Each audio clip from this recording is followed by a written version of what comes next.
amanhã.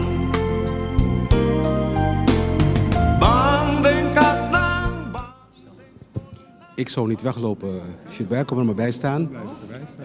Het is een jaar en bijna iets meer dan 1,5 jaar terug dat we in de raadzaal boven stonden toen Gilbert geïnstalleerd werd als gemeenteraadslid van de gemeente. Fractievoorzitter, toch? Fractie van de partij en gemeenteraadslid.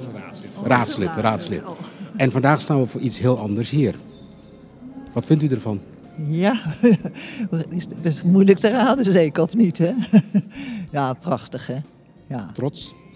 Heel erg trots, een beetje te trots. Dat is ook niet goed, hè? Gilbert, jij zelf, de zenuwen? Nou, nu begint het een beetje te komen. Ja, het is toch heel spannend als je zo kort voordat je geïnstalleerd wordt of benoemd wordt door de raad, want het is een officiële stemming. En nou ja, jullie weten het, jullie kennen me, jullie hebben een poosje gevolgd, dus jullie weten dat ik dit heel graag wilde. En in die zin vind ik het natuurlijk hartstikke spannend. Ja. Ik stelde in maart 2010 de vraag aan jou, of ik zei tegen jou, het is nu gemeenteraadslid, de volgende stap is wethouder. Het is uitgekomen. Ja, dus ik ben benieuwd wat je me straks nog een keer gaat vragen, want blijkbaar heb je voorspellende gaven. Nou, ik denk dat we dat nadat je benoemd bent officieel, dat we dan die vraag zullen stellen. Dan zal ik een uitlating doen. Ja, dat is goed, maar ik vind het in ieder geval wel heel leuk dat die stap nu gezet kan worden. Ik had het niet verwacht en dus is het des te leuker dat het inderdaad wel gebeurt. Wij zijn, hè? Dat is helemaal leuk. Dat doen wij heel graag. We zijn ontzettend trots op Gilbert. Gilbert is één van ons. Maar het wordt nu 7 dagen per week, bijna 24 uur per dag werken.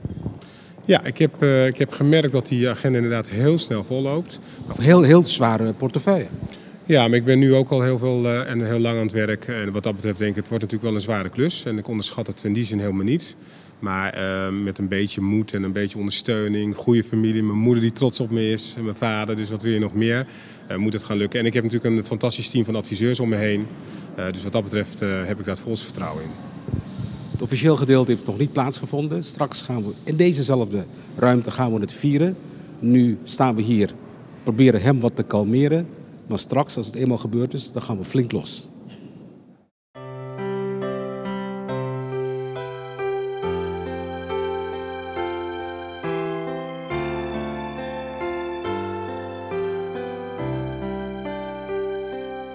Cultura, mi razón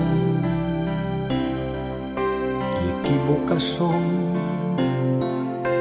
mi que logro un lugar y dignidad de mi sociedad, mi mesterta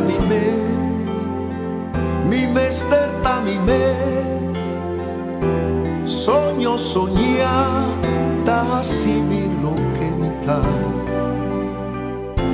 acá na mi sol.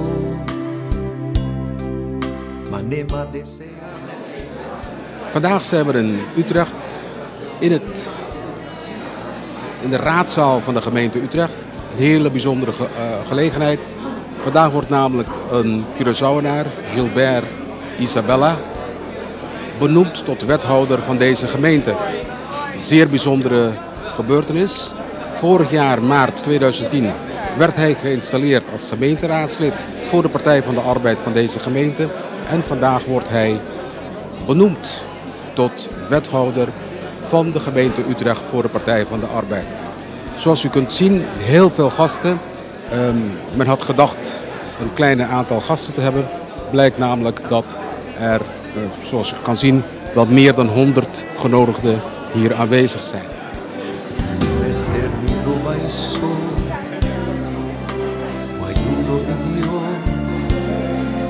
No me enfrenta maldad y celebra bondad. Mi mesterta mi mes, mi queta mi mes. Volle zaal, volle bak zoals u dat kunt zien. Verschillende gasten van heel ver. Uit Purmerend is er een wethouder ook hier op bezoek. De heer Roald Helm.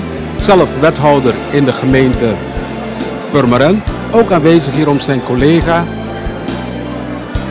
riem onder hart te steken. Het is geen makkelijke taak. Wethouder, hele moeilijke taak en vooral van een zeer zware portefeuille zoals hij dat gaat meekrijgen. Maar het blijft altijd even spannend. Het is een uitdaging. Wij zijn heel erg trots op hem dat vandaag Gilbert Isabella wordt benoemd tot wethouder van de gemeente Utrecht. U kunt het zien, alle mensen hier, een volle zaal, ontzettend veel gasten die hier aanwezig zijn. En er komen nog mensen binnenlopen. Echt een volle bak. Grabando y reportando voor de municipio Utrecht, Caminda, Juditera Tabawardo instala como wethouder. Pabot trabajando detrás de cámara Tico Vos, aquí nang vos servidor Raymond Labat y nos la comunidad, nos otro miembro de Nos TV, Jelito Riley. Vanuit de raadzaal in Utrecht, Nos TV zoals altijd aanwezig. Vandaag werken voor u achter de camera Tico Vos, mijn persoon Raymond Labat en onze derde man Jelito Riley.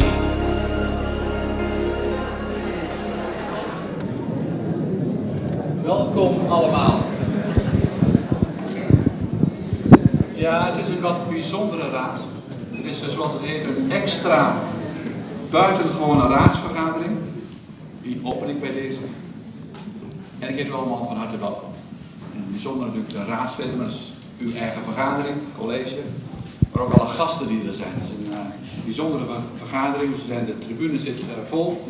Welkom u allemaal, dank dat u zo'n belangstelling hebt voor deze bijzondere raadsvergadering. En straks wordt natuurlijk allemaal duidelijk wat er allemaal gaat gebeuren. Dus welkom en de mensen die meekijken of meeluisteren, nu ook welkom bij deze extra raadsvergadering. Vanavond hebben we weer een raadsvergadering met allemaal serieuze agendapunten, maar vandaag hebben we maar een paar agendapunten en die kan ik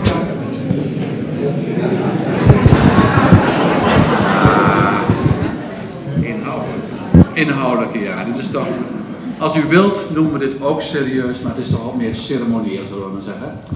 Want we zouden willen dat het altijd zo'n mooie en royale belangstelling is voor het werk van de raad. En hoe de raad zich precies gaat voltrekken nu, dat weten we eigenlijk nog niet.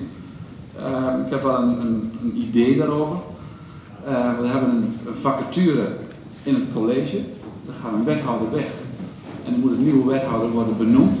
En het zou zomaar kunnen, maar dat weet je nooit zeker, dat er daarna een vacature ontstaat in de gemeenteraad. En die willen we dan ook onmiddellijk gaan vervullen, maar dat voltrekt zich vanzelf. Ik heb als eerste agendapunt staan de kandidaatstelling van de nieuw te benoemen wethouder voor de fractie van de Partij van de Arbeid staat hier, maar dat weet ik niet zeker natuurlijk, maar we vermoeden dat wel. Maar wethouder Bos die vertrekt, iemand maakte zich net al zorgen en zei: waar zit Harry Bos vanavond? Thuis op de bank. Want hij vertrekt vandaag. Hij maakt straks plaats voor een nieuwe wethouder. En Harry Bos vertrekt als wethouder en ik vraag de raad of de raad zou willen voorzien, want de wethouders worden benoemd door de raad. En ik vraag de raad of de raad zou willen voorzien vandaag in de opvolging van wethouder Harry Bos. Wie mag ik daarover het woord geven? De heer Post van de fractie van de Partij van de Arbeid. U heeft het woord.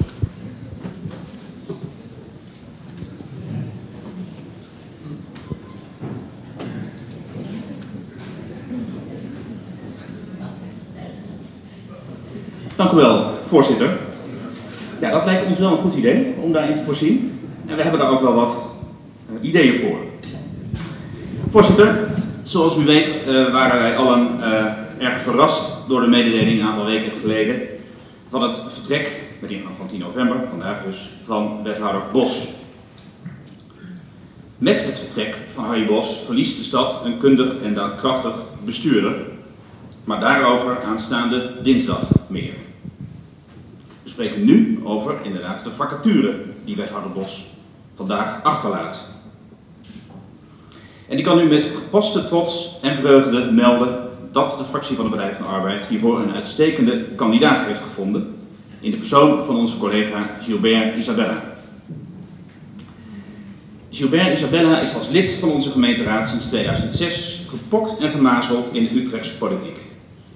Overtuigd van onze sociaal-democratische idealen, zoals eerlijk delen en niemand aan de kant. Als plaatsvervangend voorzitter van onze raad gaf hij blijk van het grote belang van een krachtige lokale democratie en van zorgvuldige verhoudingen tussen raad en college. Als fractievoorzitter van de PvdA-fractie sinds 2008 heeft hij onze fractie vol verve, geleid en vertegenwoordigd.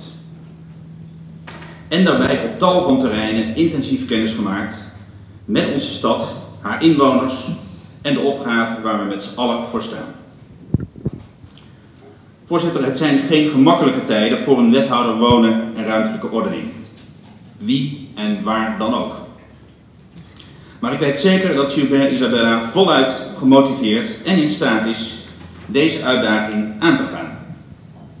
Zijn werk als programmaleider bij kennisinstituut NICES, onder andere op het gebied van economie, stedelijke economie en krachtwijken, helpt hem daarbij zeker. En die hem de afgelopen weken al met stapels dossiers door het stadhuis heeft zien lopen en ook de stad zag doorkruisen, weet dat het met het inwerken in elk geval wel goed zit. Voorzitter, de Partij van de Arbeidsfractie heeft een uitstekende voorzitter verloren, maar wij kunnen er vandaag allemaal een uitermate capabele, daadkrachtige en gemotiveerde wethouder voor terugkrijgen. Wij zijn ervan overtuigd dat hij deze klus zal aanpakken in goede samenwerking met onze raad en met de mensen in de stad. Graag draag ik dan ook namens mijn fractie Gilbert Isabella voor als nieuwe wethouder van onze stad. Dank u wel. Dank u zeer. Dan kan ik zeggen dat er een commissie tot onderzoek van de geloofsbrieven is geweest. En die heeft ook daar het procesverbaal van opgemaakt. Dat is de procesverbaal van de zitting van de commissie van het onderzoek van de geloofsbrieven van de kandidaat-wethouder van de gemeente Utrecht. En ik citeer weer het procesverbaal van die commissie. De commissie van onderzoek van de geloofsbrieven van de kandidaat-wethouders van de gemeente Utrecht, bestaande uit de leden Oskam, Gielissen en De Vries, heeft op 10 november 2011 onderzocht de geloofsbrieven van de kandidaat-wethouder van de gemeente Utrecht, de heer G.P. Isabella. Door geen der leden werden bezwaren ingebracht, zodat de commissie heeft besloten de raad te adviseren bovengenomen toe te laten als wethouder van de gemeente Utrecht. En dat betekent, zo gaat dat, de raad benoemt wethouders. Dit is het advies van de commissie. Het gaat over personen. Dus er gaat nu een stemming plaatsvinden. En omdat het om personen gaat dat op stembriefjes. Die gaan nu rondgedeeld worden.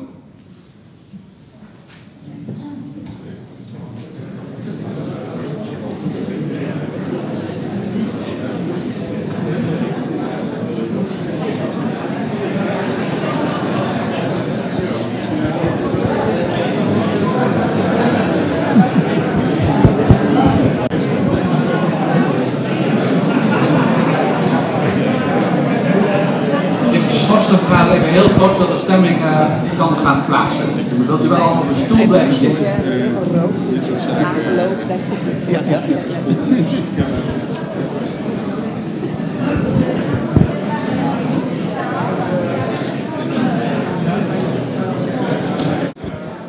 Zoals gebruikelijk, als er gestemd moet worden over personen, dan gebeurt dat op een papier.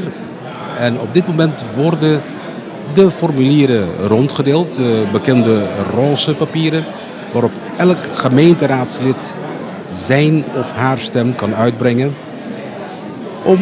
zodat de heer Isabella benoemd kan worden tot wethouder van deze gemeente. Normaal vindt de stemming gewoon met het handje omhoog plaats. In dit geval, altijd als het om personen gaat, gebeurt dat schriftelijk. En dat vindt dus nu plaats. U ziet een hele bedrijvigheid in de zaal. Mensen die op en neer lopen, papieren uitdelen, formuliertjes uitdelen. Gemeenteraadsleden, u ziet, die worden alweer opgehaald. Het gaat vrij snel. Dan moet nog de telling plaatsvinden. Ook dat nemen we aan dat het zeer snel, zeer vlot zal verlopen. Er waren geen bezwaren tegen de benoeming van de heer Isabella. Tellen mevrouw Boazani, de heer Rijkma en de heer Van Kortler. Ja, die gaan zich van hun taak kwijt. En we horen zo de uitslag.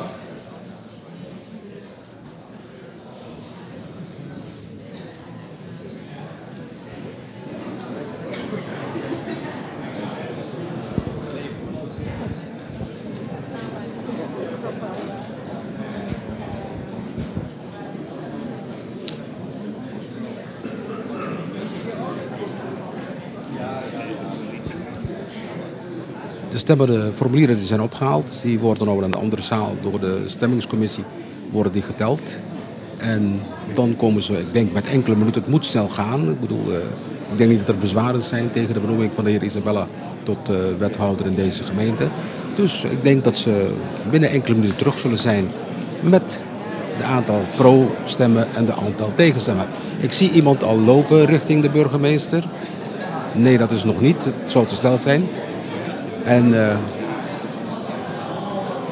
maneira de sa ding caso ordem vota para persona e votamento sempre toma lugar riba formulário e papel na guardo parti papel ros caminda cada membro de consejo de município Utrecht por votar se não está aceitar se não está vota pro senhor Isabella como wethouder do município aqui of contra de Gele. A mim personalmente não quero, pero já a mim não tem direito de votar.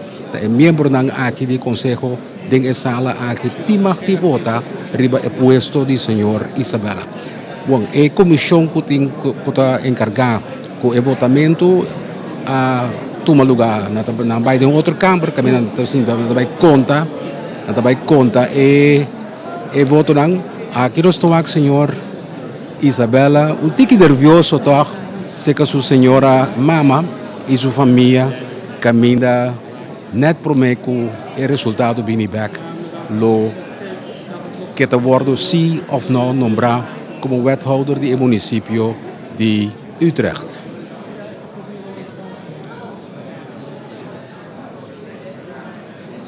Mita compreender que sempre persona para puesto assim que puesto sumamente responsável caminho Utrecht é de 4 cidades na grandura Holanda conhece é G4 que está Amsterdam, Rotterdam, Den Haag, Utrecht que está forma parte de G4 no holandês meu é conhecido G4. Então para é puesto como wethouder do município aqui está puesto sumamente responsável. Nós estamos indo back para o senhor burgemeester que muito pronto vai anunciar o resultado do conteúdo de voto de membro do conselho do município Utrecht. Stemmen worden geteld in een andere kamer. We verwachten elk moment dat er iemand binnen zal lopen met het resultaat van deze stemmen. Wij verwachten niet dat er mensen tegen zullen stemmen, maar je weet het nooit. Het blijft altijd spannend. Ook aan de heer Gilbert Isabella is duidelijk te zien de spanning op zijn gezicht. Hij lacht wel, maar ik kan me voorstellen dat hij toch een vrij wat verhoogde hartslag heeft op dit moment. Bijzondere vergadering van de gemeenteraad van Utrecht vandaag, 10 november 2011. De dag waarop naar alle waarschijnlijkheid Gilbert Isabella benoemd wordt tot wethouder van de gemeente Utrecht. Ik ga u de uitslag nu bekendmaken.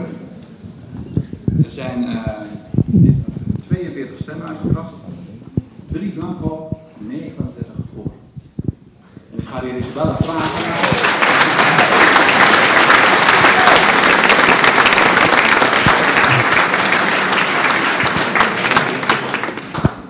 Vraag ik u toch officieel of u die benoeming wilt aanvaarden. En zo ja, of u dan naar voren wilt komen, want dan ga ik u officieel beëdigen.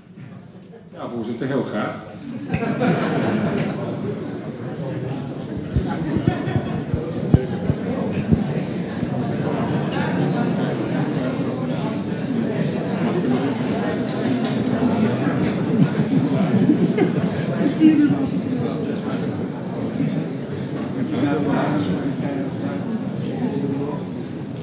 Ik zal de microfoon even, waar moet ik staan?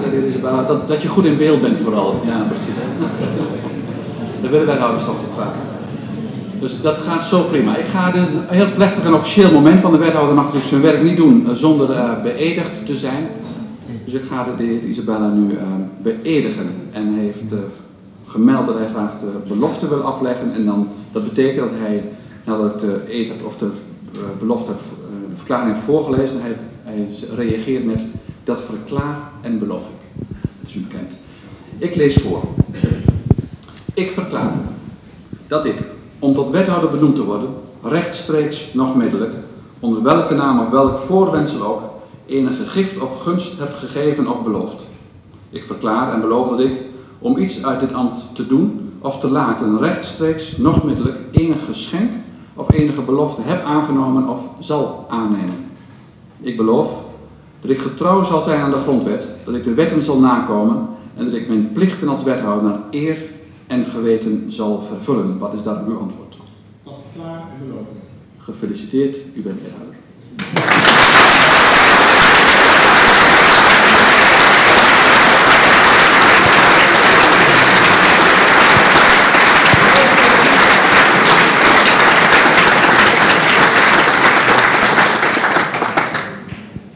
Ja, de nieuwe wethouder vraagt, wat moet ik nu doen? Uw plaats te nemen, zou ik zeggen. Ja. Er zit nog iemand en misschien wil die plaats maken.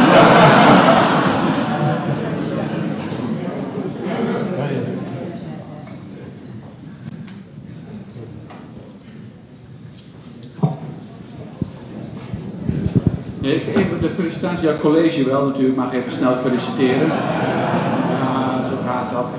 Maar we hebben straks een uitgebreide receptie, dan kunnen we weer Isabella royaal feliciteren. Normaal schorsregel, maar dat is zo bijzonder dat we er straks even ruimte voor willen maken beneden in de hal.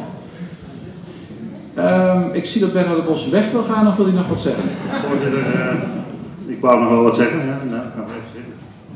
Het zal niet die mooie toespraak worden, maar heel kort even. Ik kan mij niet enige vaderlijke gevoelens ontzeggen in de richting van Gilbert. Isabella, ik ken hem al wat langer. In een vorig leven heb ik hem ook nog wel eens een keer mogen aannemen als medewerker van de afdeling welzijn van de gemeente Utrecht. Dus het moet ongeveer 25 jaar geleden zijn, dus de dynastie blijft intact, zou je kunnen zeggen. Maar goed, dat terzijde. Maar het leek mij toch wel goed, want hij stapte met heel veel vrolijkheid in, voorzitter. En dat is terecht, want je kunt echt ontzettend veel voldoening ondervinden in dit vak. Maar het is toch niet zonder gevaar. Het is wel een ingewikkeld vak. En het leek mij goed, ook met u daarbij, om toch een paar dingetjes mee te geven. Niet in woorden, voorzitter, maar in spullen, om het zo maar uit te drukken. Waarmee hij wat beter gewapend dit mooie vak kan gaan uitoefenen. Dus die wil ik hem nu graag overhandigen.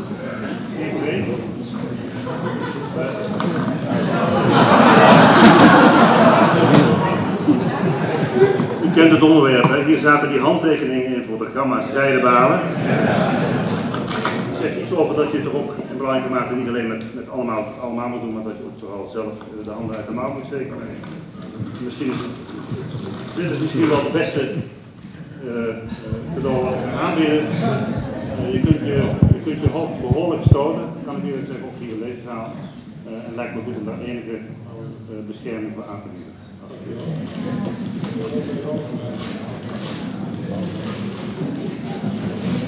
Mijn eerste officiële daad.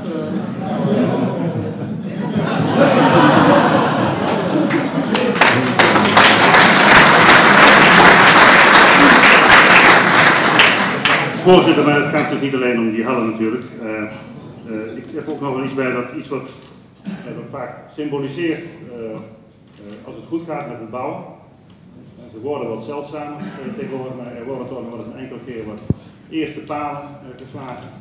Ik heb een keer een wat bijzondere eerste paal gekregen, een wat moderne eerste paal. En het lijkt me ook goed om die maar even alvast aan jou te overhandigen.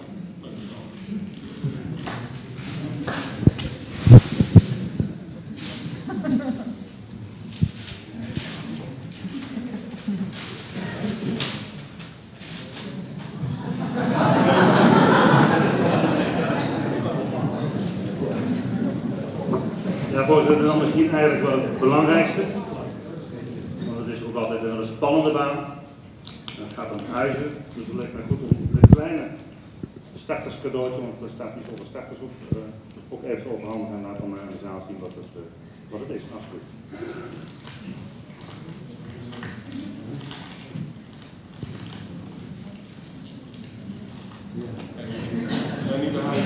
Ja, het is een stresshuisje, hè, dat begrijp je wel. Kijk, het is een nijplaats die gewoon alles te spannend.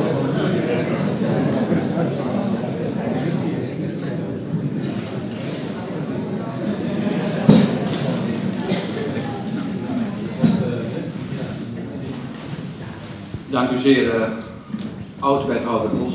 We vinden het geen bezwaar dat u nog even de gast bent in vak C. Dus blijft u gerustig even zitten. De leden van de raad.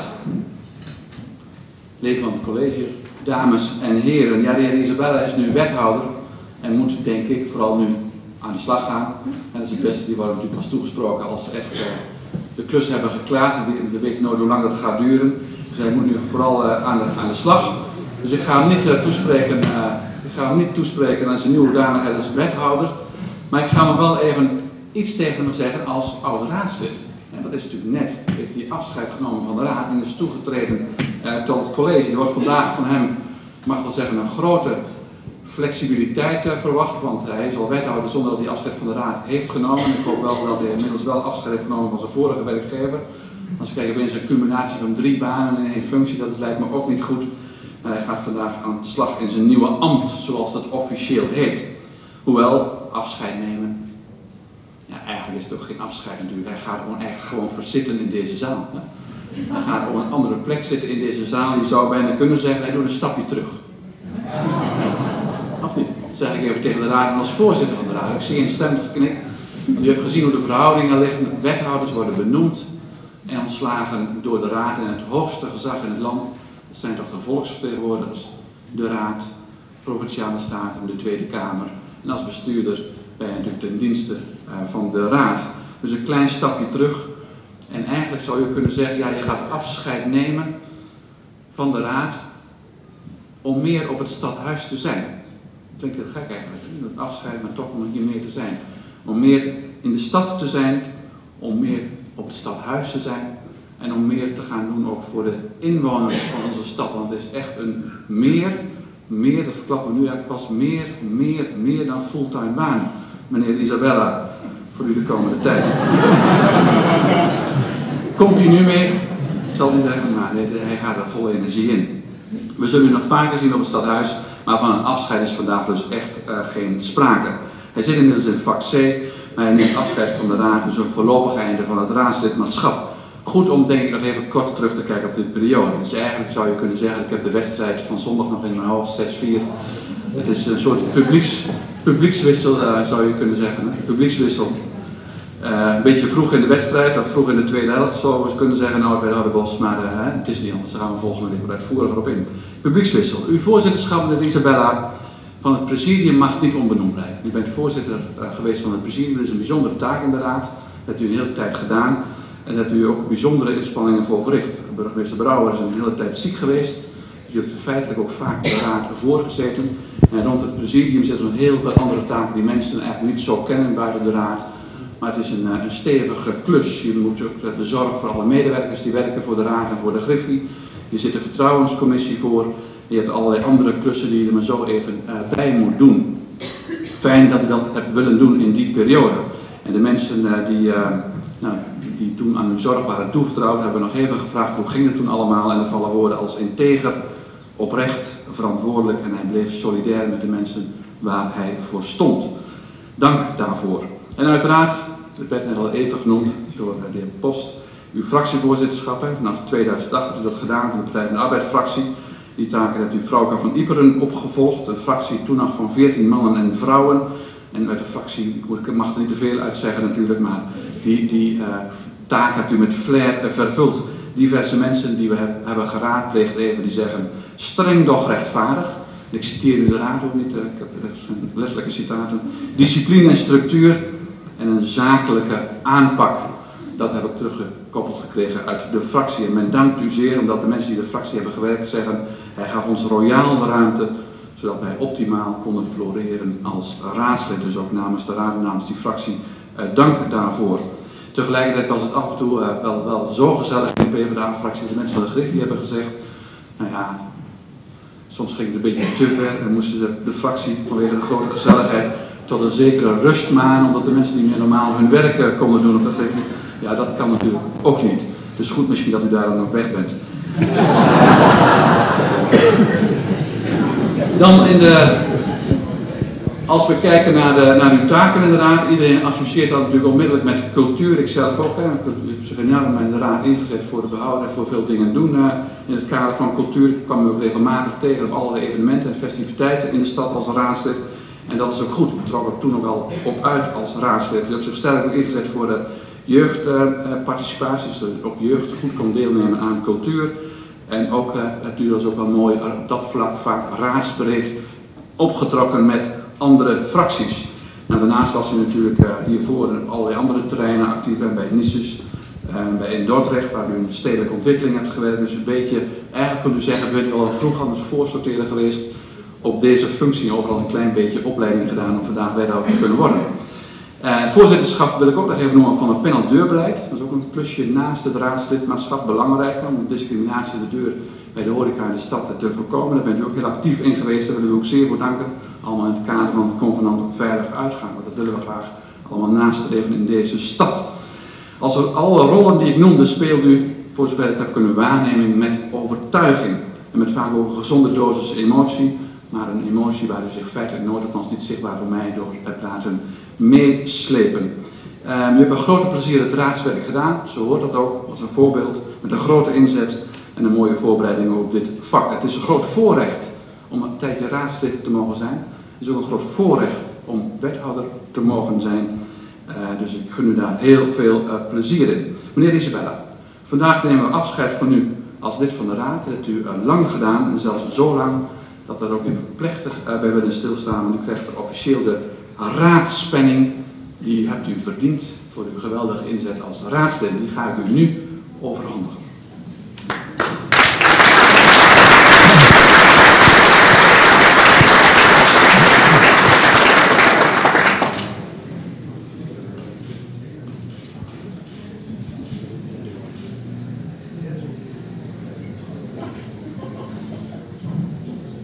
Zij blijft nog even staan, want de raadslid dat afscheid neemt, krijgt nog een ander mooi afscheidscadeau, namelijk een mooie afbeelding van het stadhuis. Nog wel bekend natuurlijk.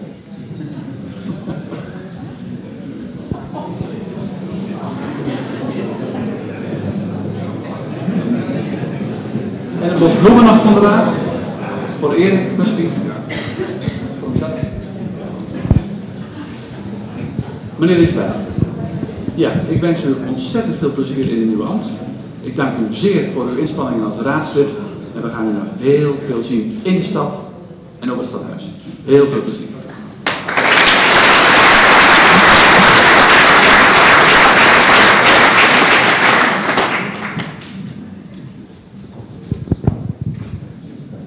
Dank u wel, voorzitter. Ik heb geen speech voorbereid, maar ik heb begrepen dat ik tenminste nog een half uur zou mogen spreken. Ga ik niet doen. Zal ik gelijk geruststellen, ga ik niet doen. Maar ik wilde toch van dit mooie moment wel even gebruik maken om toch een aantal mensen te bedanken. Altijd gevaarlijk om te doen, want dat vergeet je wellicht heen. Maar voorzitter, collega's uit de raad, geachte collega's in het college kan ik nu zeggen. Mijn gasten, Erik en zijn twee meiden, mijn moeder, mijn familie, vrienden, bekenden. Fijn dat u er allemaal bent. En ik wil er toch ook inderdaad van deze gelegenheid gebruik maken om met name ook mijn collega's in de raad en in de fractie van de Partij van de Arbeid heel erg te bedanken voor de samenwerking de afgelopen 5,5 jaar. Ik heb het reus naar mijn zin gehad, dat heeft u ongetwijfeld kunnen merken. Af en toe ook kunnen horen, heb ik net begrepen. Wij dachten dat het heel stilletjes was en dat niemand dat in de gaten had. Maar dat is dus blijkbaar niet helemaal ongemerkt voorbij gegaan. Een bijzondere tijd achter de rug, een periode waarin je stad en de mensen die de stad maken en de organisaties daar heel erg actief in zijn, om die te leren kennen op een manier die eigenlijk, ja, waarin zo'n stad eigenlijk normaal gesproken een beetje aan je voorbij gaat als inwoner van deze stad. Ik kan iedereen voor de nabije toekomst en alle mensen die kijken oproepen om zich kandidaat te stellen straks voor de nieuwe gemeenteraad. Het is een bijzondere taak, een bijzonder voorrecht, u noemde het al, voorzitter. Een bijzonder voorrecht om ook te mogen doen en die taak in de verantwoordelijkheid op je te nemen en te mogen uitvoeren. En ik heb het altijd bijzonder prettig gevonden om dat inderdaad zo raadsbreed mogelijk te doen. Natuurlijk altijd vanuit mijn PvdA-achtergrond. Maar ik hoop dat de samenwerking die ik met u heb opgebouwd nu kan voortzetten. Natuurlijk vanuit een andere rol, maar wel in samenwerking met de gehele raad. En ik hecht er bijzonder veel waarde aan om dat hier te melden. Dat ik wat mij betreft ook vanuit mijn principes met de gehele raad samenwerking zou willen blijven zoeken als het gaat om de taak en verantwoordelijkheid die ik zo meteen vanuit het vak C mag gaan vervullen. Dus dank aan de collega's in de raad. En misschien toch ook een bijzonder woordje als dank aan mijn collega's uit de fractie. Tweede periode, u zei het al. Een bijzondere periode, ook de eerste periode, de tweede periode en de laatste 3 jaar als fractievoorzitter. En dat zou betekenen dat mijn fractie vertrouwen had in het feit dat ik de dingen zou kunnen doen die zij verwachten van een fractievoorzitter. Ik heb het al met heel veel plezier gedaan. Volgens mij hebben we heel veel plezier gehad in onze fractie. En dat ga ik ook vanuit de overzijde nog eens een keer bekijken. En ik weet dat degene die nu mijn plek heeft ingenomen tussen de 2 dames ook zal zorgen dat dat ook in alle stilte zo nu en dan gebeurt. Maar ik wil ook mijn collega's uit de huidige fractie heel erg bedanken voor het vertrouwen wat ik bij de aanvang van deze raadsperiode heb gekregen om alsnog en wederom als fractievoorzitter te mogen gaan functioneren. Ook dat heb ik met veel plezier gedaan en mede dankzij de steun vanuit de fractie ook kunnen doen. Ik ga het kort houden, voorzitter. Ik wilde wel nog 2 andere mensen bedanken. Misschien wel 3. Zal ik dat toch 4 denken? Ik hou het bij 3 denken. Dat is in ieder geval mijn partner Erik. Hij zit in de zaal. Dank ook voor jouw vertrouwen als het gaat om de tijd en inspanning die zeker nu van mij gevraagd zal worden. Dat ligt ook altijd een claim op het privéleven, heb ik me laten vertellen. En inmiddels ook met eigen ervaring mee mogen maken. Ik wil in het bijzonder Roosmarie Beekman bedanken als fractiemedewerker. Zij zit ook in deze zaal. Die heeft me de afgelopen 3 jaar enorm gesteund en ondersteund in het werk. Dank daarvoor, Roosmarie. Dat heeft echt heel veel gescheeld. En ik wil Harry Bos heel erg bedanken voor de afgelopen weken waarin we samen een blik achter het scherm hebben mogen werpen om mij in te werken. En ik in ieder geval aan de slag gaan en dat ga ik heel graag doen. Met dank.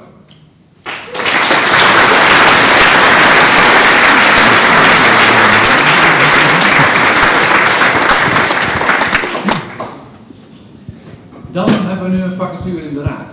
Dan moet ik even kort schorsen om wat officiële handtekeningen te zetten om die vacature te laten gaan vullen. Dat we uw plek blijven innemen. Kijk, een mooie naam.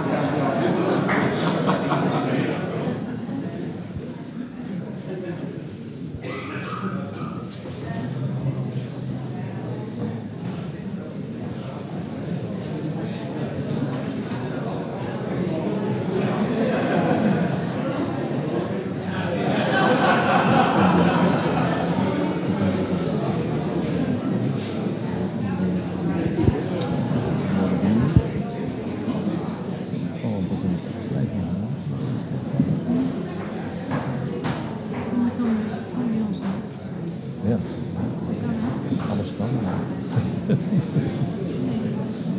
Ja, maar...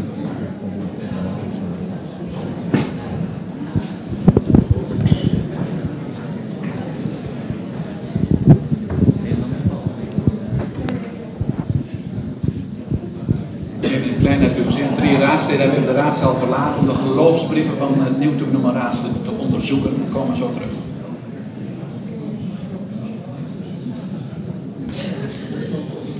Het tweede gedeelte van de vergadering van vanmiddag gaat over het installeren van het nieuwe gemeenteraadslid die de plaats moet gaan innemen van Gilbert Isabella. De burgemeester heeft net de vergadering even geschorst. Het gaat weer enkele minuten duren. Maar dat zal zo plaatsvinden. En dan gaan we naar het officiële gedeelte waar we met z'n allen Gilbert Isabella mogen gaan feliciteren. Voor het bekleden van zijn nieuwe functie in de gemeente Utrecht. Burgemeester di municipio di Utrecht geschorst in reunião agora aqui para motivo que agora que tem que vai instalar e membro novo do Conselho de Município de Utrecht. E persona que vai tomar o lugar que o senhor Isabella Alaga, como o senhor Isabella vira wethouder do município de Utrecht, e persona que vai tomar seu lugar neste worden instalar. Dat sei vai tomar lugar agora que a comissão está mirando geloofsbrieven e cartas e muita keer tem uma questão de algum minuto para nós bem back e para nós vai concluir a reunião extraordinario de municipio de Utrecht, awetardi, ding, raadzaal, de municipio Utrecht. Aqui trobe, wat nos TV, shonang, si abonot aqui ding, nos aqui ding, wow na nos TV, aqui nam presente, ta testigo na momento que antiano, joker zou te worden installado como wethouder de municipio de Utrecht.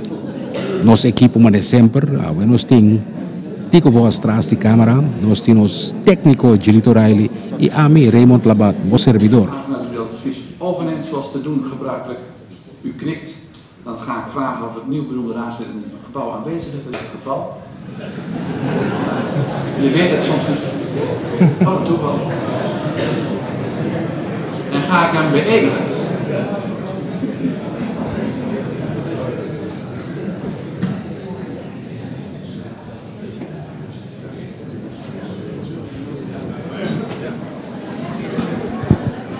Graag stilte voor dit plechtig moment. Want de heer Van der Roest heeft te kennen gegeven de belofte te willen afleggen. Ik lees de belofte voor en hij reageert dan als volgt: dat verklaar en beloof ik. Ja? Dan lees ik. U kent de tekst. Dan ga ik de verklaring voorlezen, of de belofte. Ik verklaar dat ik om tot lid van de raad benoemd te worden, rechtstreeks nog middelijk, onder welke naam of voorwendsel ook, enige gift of gunst heb gegeven of beloofd. Ik beloof dat ik om iets in dit ambt te doen of te laten, rechtstreeks nog middelijk, enig geschenk of enige belofte heb aangenomen of zal aannemen. Ik beloof dat ik getrouw zal zijn aan de grondwet, dat ik de wetten zal nakomen en dat ik mijn plichten als lid van het gemeentebestuur naar eer en geweten zal vervullen. Wat is daarop uw reactie? Tot verklaar en beloof ik. U bent raadslid in Utrecht. Gefeliciteerd.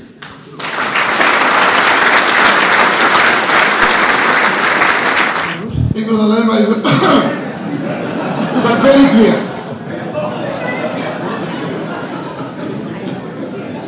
Zeer bijzonder moment. Nu de heer Isabella komt van het vaccin naar beneden als wethouder. De kerstverse wethouder van de gemeente Utrecht.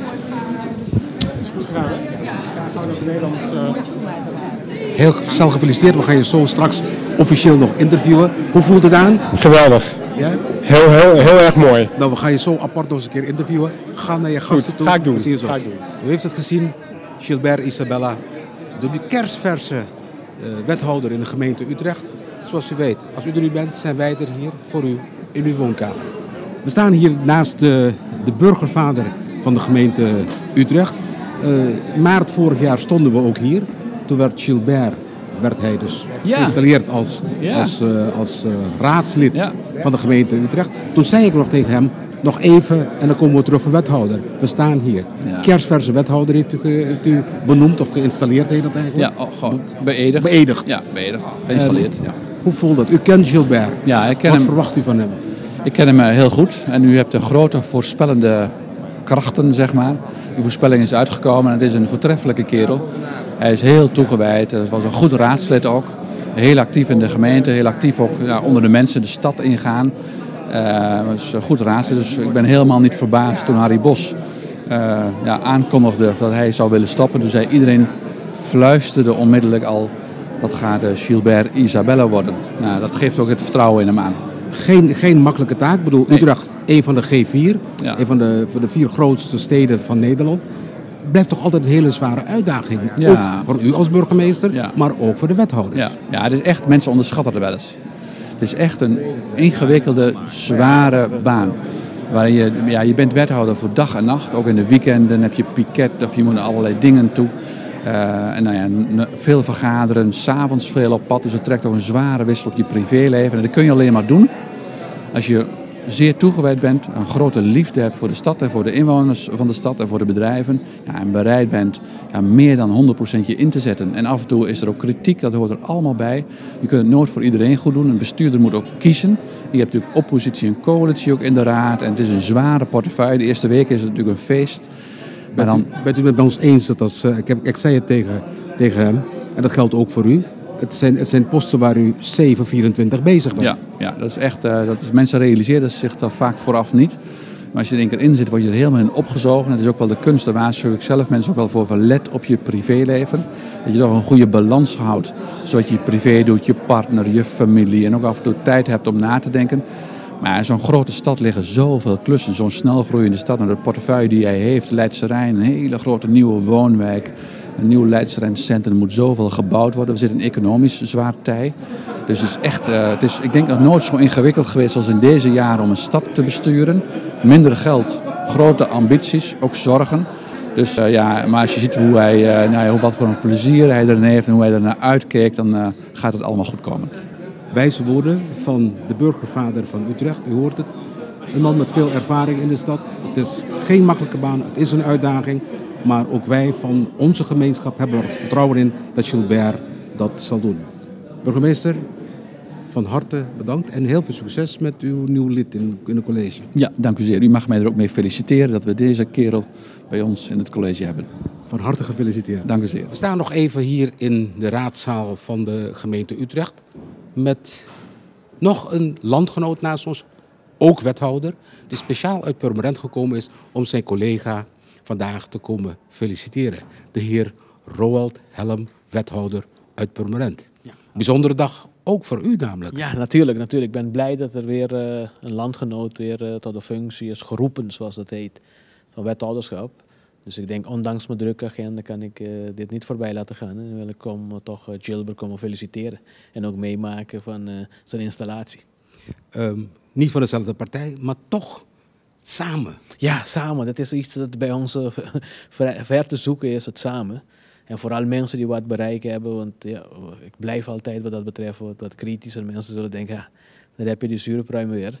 Maar het is vaak van, we hebben nog steeds last van de krabbenmentaliteit. En elke keer als eentje omhoog klapt, willen we het naar beneden halen. Maar we moeten het zo zien, elke schap die over de dam gaat, is er één. En u hebt gezien, ik was eerst daar wethouder, 1,5 jaar terug. Nou, nu volgt Gilbert al. En misschien komt deze periode nog meer. U heeft straks een vergadering in Purmerend, u moet zo weg, maar toch de moeite genomen. Ja, zeker, want ik vind toch, heb ik ook vaak ook in onze club van PPA vaak contact ook met Gilbert. En ik heb het altijd gewaardeerd, zijn inzet voor de Curaçaose gemeenschap. Alhoewel hij de Antilliaanse taal of Papiaments niet machtig is, voelt hij zich wel betrokken met onze mensen. En daar gaat het om. Niet hoe je eruit ziet of wat je spreekt, maar of je hart op de goede plek staat. Creio televidentes de nossa vez, nossa promoda emissora, wethouder, pessoa que sabe com o assunto de STEM na UNESCO, dia 25, 26 de outubro, Curaçao vira membro associado com o BOS. Com a também recei, é que já acaba nos BOS, de país tão grande para influenciar e voto. Então depois naturalmente ele caminha para a independência. Sim, a metade é que se um de passo dan com nossa turma para caminho de independência, maneira isso não turene que vai seguir missa, a meta pro independência.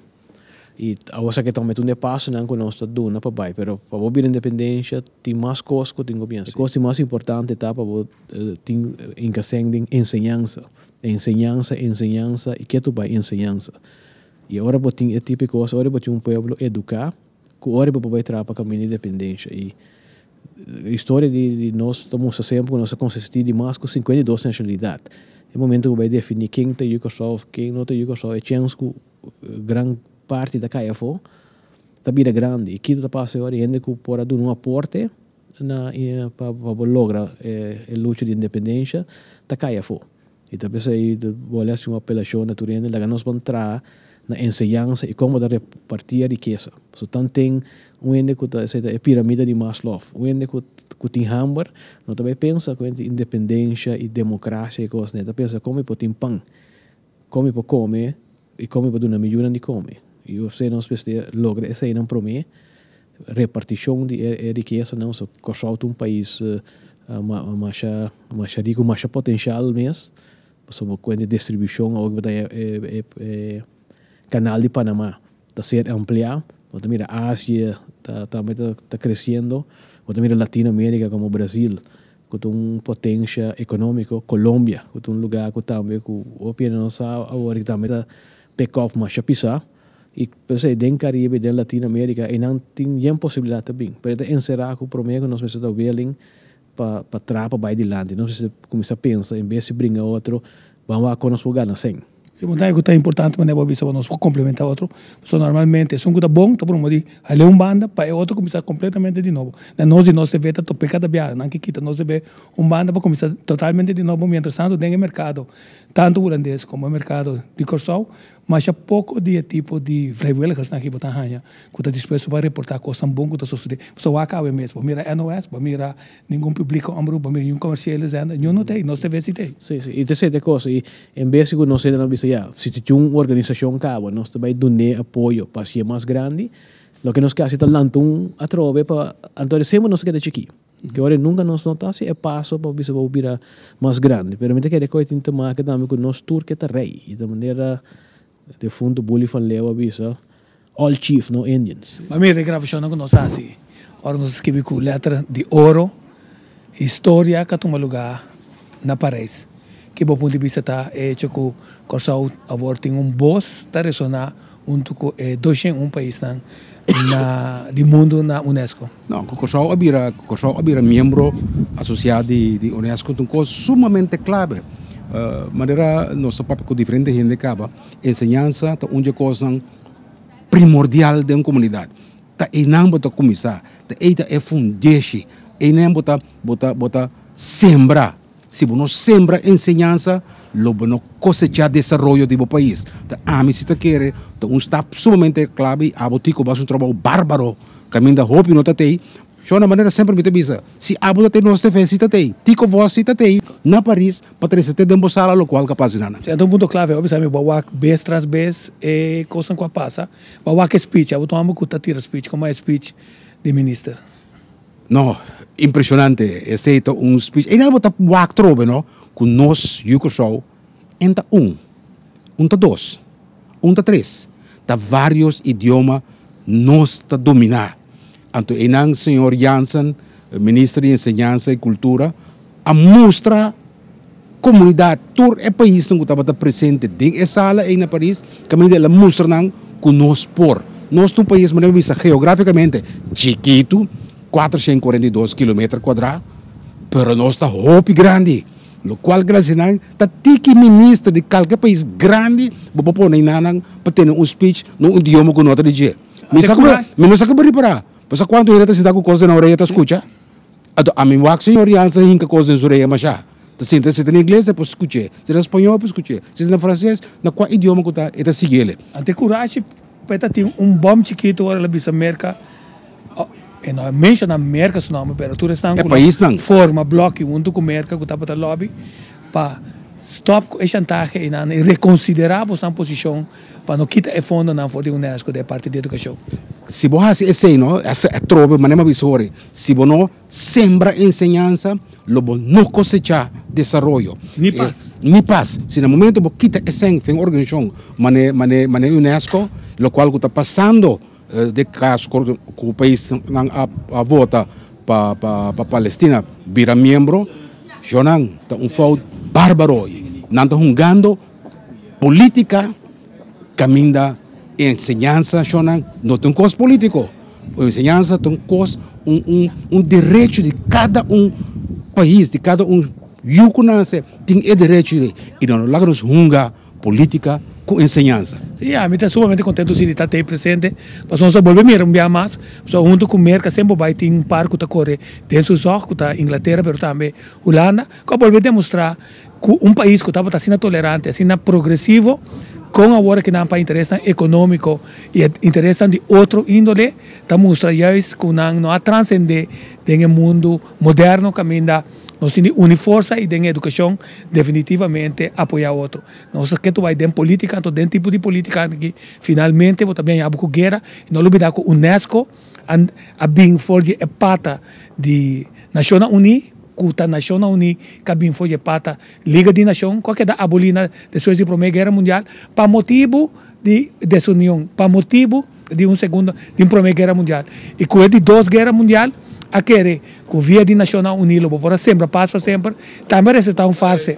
Para sobrar, nós sabemos que depois da Segunda Guerra Mundial, a morrer mais tanto ainda, que a morrer da Segunda Guerra Mundial. 3 vezes mais tanto ainda. Significa assim, nós sembra é paz através de educação, ciência e cultura, bota mentiroso e bota gestante que causa a crise mais grande do mundo.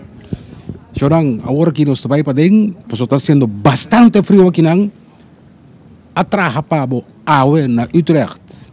Tras de cámara, Gelito Riley, director Ernesto, alias Tico Vos, y vos servidor, Raymond Labat.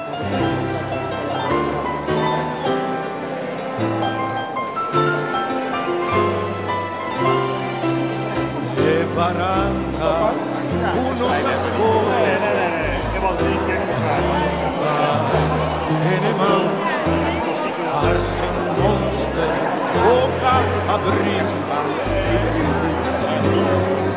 Calor, su presa, e gullier.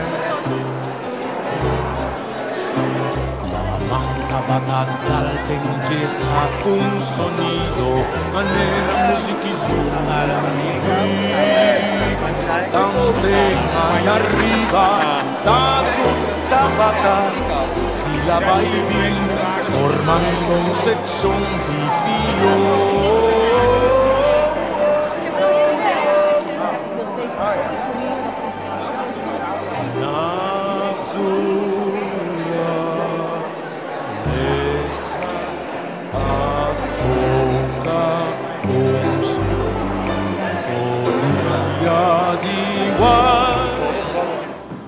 We zitten hier in de hal van het stadhuis van Utrecht. Naast een hele blije man, Gilbert Isabella. Gilbert, heel papi mensen zeggen ze, Masha bien. Even lekker rustig, gaan we nu even bijpraten. Hoe voelen de eerste uren als wethouder aan? Nou, het is volgens mij het eerste uurrecht. Hè? Ja, het is echt een geweldig gevoel. Het is leuk om te zien dat er zoveel mensen ook zijn gekomen om bij mijn benoeming aanwezig te zijn. Het is een droom van mij geweest om ook in die politieke wereld hier in Nederland toch binnen te komen. Nou, en ik vind het wel een mooie bekroning om nu als wethouder in deze stad van Nederland, de vierde stad van Nederland, bijna 400.000 inwoners, om daar wethouder te mogen worden. De positie als wethouder, net zoals een burgemeester, is een 7-24-baan. Je hebt geen vrije tijd meer. Nee, maar dat had ik nu ook al niet meer. Dus met mijn betaalde baan in Den Haag en het raadswerk hier in Utrecht, dat is een nevenfunctie. Het zal wat zwaarder worden, dat geloof ik graag. Ja. Je hebt een vrij zware portefeuille gekregen als ik kijk bijvoorbeeld Leidse Rijn, ontwikkeling van Utrecht, valt onder jou. Economische crisis, de bouw ligt een beetje stil. Hoe kijk je daarnaar? Nou, dat is natuurlijk waar. Hè. Het is een grote portefeuille. Maar ik ben jong en je wilt wat en je kunt wat. En je hebt heel veel goede adviseurs om je heen. En tegelijkertijd moet je ook heel realistisch zijn. Hè. Er is inderdaad wel wat aan de hand in de wereld. Dus ook in Nederland en zeker in de bouwwereld. En tegelijkertijd denk ik, er zijn toch nog heel veel kansen in Utrecht. U zei het zelf al, Leidse Rijn. We bouwen in Utrecht een stadsdeel aan wat ongeveer zo groot is als een stad als Leeuwarden. Moet u zich voorstellen, 80.000, 90.000 mensen die in dat stadsdeel gaan wonen. Dus er is crisis. We hebben crisis op de woningmarkt. Er is van alles nog wat aan de hand. En tegelijkertijd zien we in Utrecht, we zijn de jongste stad van Nederland als het gaat om het aantal jonge mensen bij ons in de stad. We hebben de beste universiteit in deze stad staan. We hebben mooie culturele voorzieningen in onze stad. En dat bouwen we allemaal uit en dat bouwen we allemaal in het nieuwe deel Leidse Rijn. Kansen genoeg. Klopt, recentelijk Universiteit Utrecht als beste universiteit van Nederland. Groeiende stad, veel jonge mensen. Het is een uitdaging. Als wethouder zul je regelmatig de klappen moeten incasseren. Hoe goed voorbereid ben je daarop? Nou, ik heb de afgelopen 3 weken mee mogen lopen met mijn voorganger, Harry Bos, de huidige wethouder tot vanavond. En die heeft me alle kneepjes nog eens een keer bijgebracht. Hij heeft me destijds, dat is denk ik 25 jaar geleden, ook al eens een keer aangenomen als jonge ambtenaar in deze gemeente. En ik heb natuurlijk al 5,5 jaar raadservaring achter de rug. De laatste 3 jaar fractievoorzitter. Nou, dan heb je natuurlijk nog een slag dieper gekeken naar alle stukken die voorbij komen. Ik woon al meer dan 25 jaar hier in deze stad. Dus ja, je kent de stad, je kent de mensen. Ik ben er eigenlijk groot geworden. En dan, dat is wel je basis waarop je kunt voortbouwen. Ik wil toch even een opmerking maken. Maart 2010, toen Gilbert Isabella geïnstalleerd werd als gemeenteraadslid in Utrecht. Toen zei ik toch tegen hem, nu gemeenteraadslid. straks wethouder. Uitgekomen. Ja, ik heb de woorden goed onthouden, dus ja, wat dat betreft heeft u voorspellende waarde, zal ik bijna zeggen. Dus ja, ik vind het heel erg leuk dat u toen al zo'n inschatting maakte. En ik heb mijn best gedaan. Ik heb het altijd heel erg leuk gevonden, het raadlidmaatschap. Dus ja, dan doe je dat ook wat makkelijker, denk ik. Ja, en dat ik nu deze stap kan zetten, dat is natuurlijk dat is geweldig. Ik vind het echt prachtig en het is volgens mij een enorme mooie uitdaging. En ik hoop dat ik op allerlei manieren kan laten zien dat je met wat volhardendheid, geloof in jezelf en met mensen om je heen die je af en toe steunen als het nodig is, dat je dan een heel eind kan komen. Mijn woorden zijn uitgekomen. Je legt heel veel werk, moet heel veel werk gedaan worden in Utrecht. Zal ik een voorspelling doen over een paar jaar? Of zullen we dat straks... zeg ik van landelijk, gaan we naar Den Haag? Nou, laat ik die voorspelling gewoon aan u overlaten. Dan ga ik hier eerst aan de slag om datgene te doen wat van mij verwacht wordt als wethouder. Prima. Even toch, u bent wethouder van de 4e grote stad van Nederland. Nederlandse wethouder. Let mij niet de vraag te stellen. Recentelijk is Curaçao waarnemend lid geworden van de UNESCO. Het belang van UNESCO, hoe kijkt u er tegenaan? En wat betekent dat voor een land Curaçao, nu in het Koninkrijk? Nou, ik denk dat het een hele belangrijke stap is geweest voor het land Curaçao. De UNESCO is niet zomaar een organisatie. En het waarnemend lidmaatschap betekent dat je eigenlijk in de deuropening staat om de stap te zetten naar het volwaardig lidmaatschap. En de UNESCO is natuurlijk ook opgericht om juist landen te ondersteunen als het gaat om hun ontwikkeling, als het gaat om het onderwijs, als het gaat om zeg maar, de bevolking van het land eigenlijk op te liften. En ik denk dat het heel goed is dat het land Curaçao daar nu waarnemend lid is geworden. En ik hoop eigenlijk dat we zo snel mogelijk als het maar kan volwaardig lid kunnen zijn. Ik denk dat dat goed is, ook als je ziet welke ontwikkeling het land Curaçao doormaakt. En ik denk dat het ook heel belangrijk is dat je dan lid bent van een wereldorganisatie zoals de UNESCO toch is. Omdat er ook wel heel veel belangrijke dingen nog op Curaçao moeten gebeuren. Bent u het met me eens als ik zeg dat je bijvoorbeeld onderwijs moet zaaien om ontwikkeling te kunnen oogsten? Absoluut. Ik denk dat... En vrede? Absoluut. Ik denk dat het onderwijs, als we dat niet, en zeker ook voor een land als Curaçao, als dat niet goed wordt neergezet, je zaait eigenlijk, je zorgt dat de aarde goed wordt voor de zaailingen die erin worden gezet. En dan moet je niet ongeduldig zijn, dan heb je geduld nodig, want het duurt altijd even voordat het gewas groeit en bloeit. Maar als je dat goed doet, en de UNESCO is daar ook voor bedoeld om daar landen in te ondersteunen, dan oogst je straks een enorme oogst die je ten gelde kunt maken, om het maar even letterlijk te zeggen. Dus dat onderwijs is echt een heel belangrijk punt. We zijn hier naast Gilbert Isabella, kersverse wethouder in de gemeente Utrecht, de 4e stad van Nederland, namens de Antilliaans-Arubaanse gemeenschap. Masha Pabieng, heel veel sterkte, je gaat het nodig hebben. En we praten dus nu over onze Antilliaanse gemeenschap. NOS TV, die heeft jou blijven volgen, die is jou blijven volgen. Ja. Wij zullen jou blijven volgen. Dus als wij aankloppen van NOS TV staat weer voor de deur, we willen een opname met je maken. We zullen komen, we zullen jou blijven volgen. Waarom? Wij zijn ook trots op jou. Dat jij als een van ons zo ver al bent gekomen. En ik ben ervan overtuigd dat je nog verder komt. Ja? Verder dan wethouder in Utrecht.